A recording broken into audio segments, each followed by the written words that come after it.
Drinking buddies. Did a little whiskey hunting in Texas. Got a pretty good lineup to share with you. We got another unicorn. Ah, so good. Let's go. I'm your drinking buddy. All right, drinking buddies, I'm going to save the reveal of the unicorn for the end, as I often do. But I did get this first. So this is not part of the Texas haul, so I will say that. But I went to Texas for my cousin's wedding. Congratulations, Zach.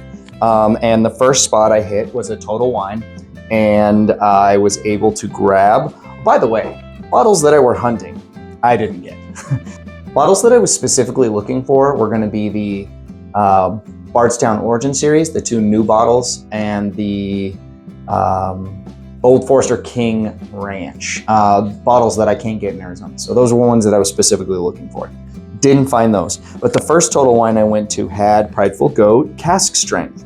This is going to be 118.4 proof, 95.5 out of MGP, 6-year aged. Some of you guys who are whiskey fans on the YouTubes, you might have seen the channel Bourbon Real Talk. This is his bourbon that he has selected. And I'm really excited for this one. I'm a big fan of that channel. He's just a really down-to-earth guy. I generally don't watch the YouTube channel, but I always listen to the podcasts because he puts everything online on podcast form. So that was the first thing I grabbed when I got into town. I went to about 4 Total Wines, 2 Specs, and about 4 hole-in-the-wall liquor shops. And boy, I did a lot of walking in, looking at what they had, and walking right out, unfortunately. Where I got this, I did pass on some pretty cool stuff. They had a Guadalupe from Garrison Brothers, but I'm not a big Garrison Brothers fan. They had the whole Penelope lineup, and they also had a Willet X Wolves. But you can't buy every bottle you see. If you buy every bottle you see, you'll be bankrupt. So I passed on those. Tell me if I was wrong in the comments to pass on those.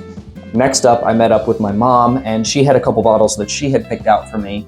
I don't know too much about these. I've heard good stuff about TX Bourbon, but this is 101.6 proof TX Bourbon finished in port casks. And it sounds interesting. I'm excited for this one. So good job, Mom, on that one. That sounds very interesting.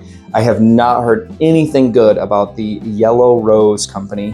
However, it says it has 93 points from the Ultimate Spirits Challenge. I don't know what that means, but it's 92 proof, and it's made from 100% corn, and it's pot distilled in Texas. So I like mellow corn. Maybe I'll dig this. I know nothing about that, so we'll do a review of that soon. And then next up, I did one more. My last Total Wine run, I did want to pick up a couple things. I need to get some points, and my mom was willing to pay. So I'm freely admitting here that my mom bought these 2 bottles for me. So thank you, Mom. But it was the Belfour.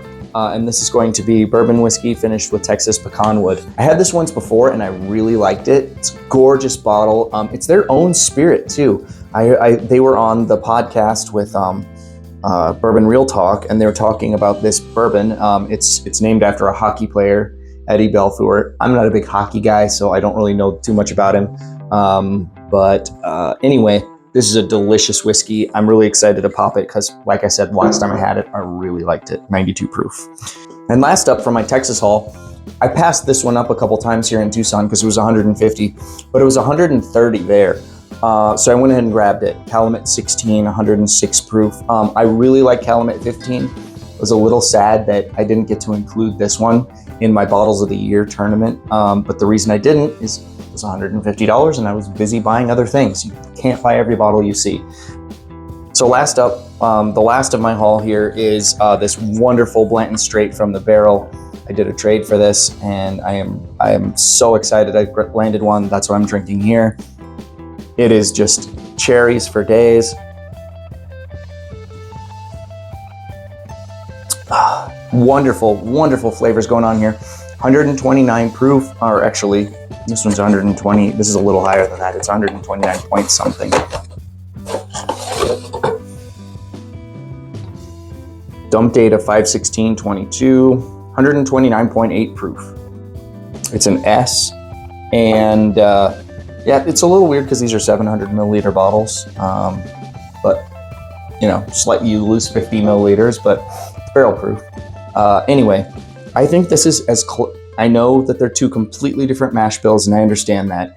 I think this is as close as you can get to William LaRue Weller without purchasing a complete unicorn. I know this is a unicorn to most of you guys, but if this is something you can find and you have to pay a little bit more for, I would say it might be worth it, because I think this is one of the best pours I've ever had. This is a top 10 bourbon all time for me, I think. It blows my mind every time I have a pour of it.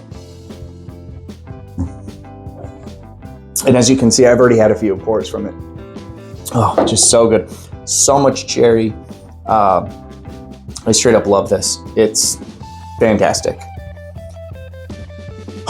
Well, drinking buddies, how do you rate this haul? I know it's hard to beat my last haul I had, but I think this is a pretty good haul, especially considering we're going to be doing some reviews of some bottles that no one's talking about. These 4 bottles, no one's talking about them. So it'll be really fun to see what they taste like, how good they are, if I can recommend them to you.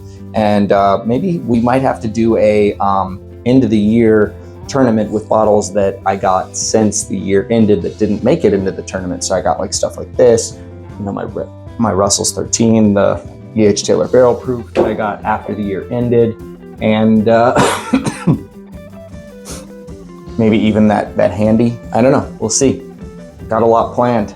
Thank you for watching, Drinking Buddies. Be sure to like and subscribe. We'll see you on the next one.